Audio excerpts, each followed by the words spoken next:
You know, the standard scientists, they tend to think of human beings as materialist and deterministic. And I don't think that works very well for consciousness. I don't think there's any evidence that it works as an explanation for consciousness at all. And I think consciousness is self-evident. I mean, we certainly act as if it's self-evident. You act like you're conscious. You act like all the people around you are conscious. They're not happy if you don't act like they're conscious, that's for sure. You're not going to get along with yourself or your family members or society at large if you don't treat people like they're conscious. You're also not going to get along with any of them unless you treat them like they are active agents that have some role in determining their own destiny, right? I mean, God, you see that in 2-year-olds, you know, when they're already pushing for autonomy. And so we make these assumptions that, well, we have this capacity for autonomous choice. And I'm going to split an argument into 2 parts here. The first thing is, I don't think that we can be deterministic, because it looks like neurobiologically that if you want to run deterministically, like on habit, which would be what deterministically would be, you have to practice and practice and practice and practice and practice and build all the machinery that allows you to act deterministically, and then there'll be a stimulus and the whole deterministic process will lay itself out. But that doesn't happen unless you've built the machinery. So like if you're a tennis pro, you know, you're acting deterministically all the time because you don't have enough time to consciously decide what you're going to do when a ball is coming at you so fast you can't actually see it properly.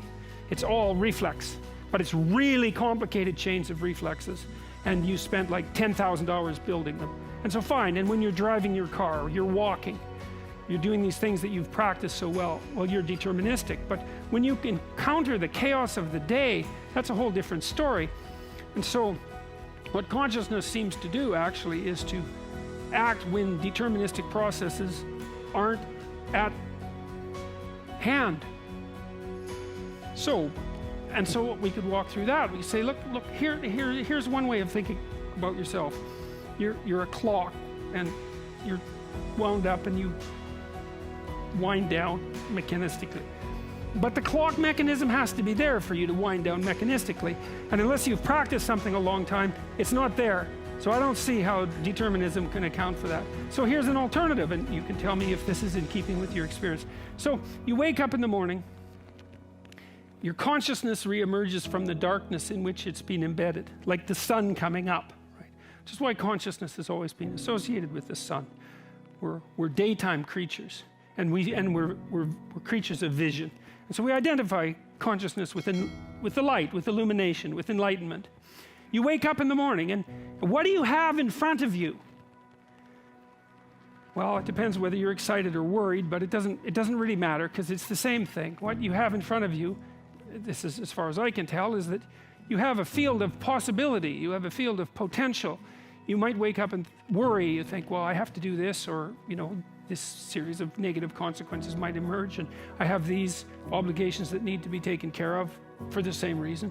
Duties, you know, tax bills that have to be opened before they turn into some sort of terrible monster, or work requirements that need to be done for the same reason, to keep chaos at bay. And that'll run through your mind, and if it's overwhelming, if there's too much chaos in your life, you might wake up in the middle of the night and have all that running through your head. You have all this potential of what could be manifesting itself in front of you, and that can be very stressful. It can also be very exciting, right? Because the flip side of that obligation is opportunity, and so you see in front of you this field of potential that's opportunity.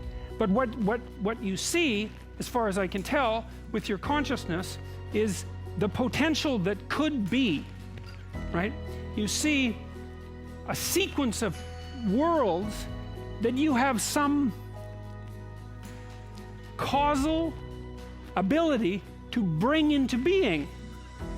And you act like that. You think, well, I have to do this because then this will happen, or if I don't do this, then this will happen. And hopefully, if you're not too skewed, most of the decisions you make are positive ones, because you want to take the potential that's in front of you, the chaos, and you want to turn it into a reality that's good.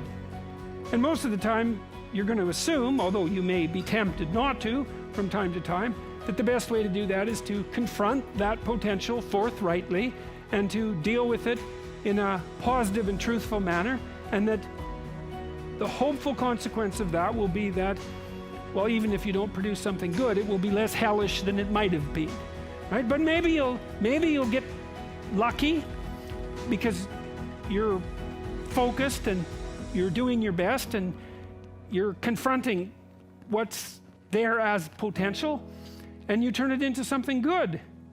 And then you can live with yourself properly. And you don't wake up in the middle of the night and bemoan your lost opportunities and your lost possibilities. And so I think that what we are as individuals are spirits that confront the potential of reality and transform it into the actuality of reality as a consequence of our ethical decisions. That's what it looks like.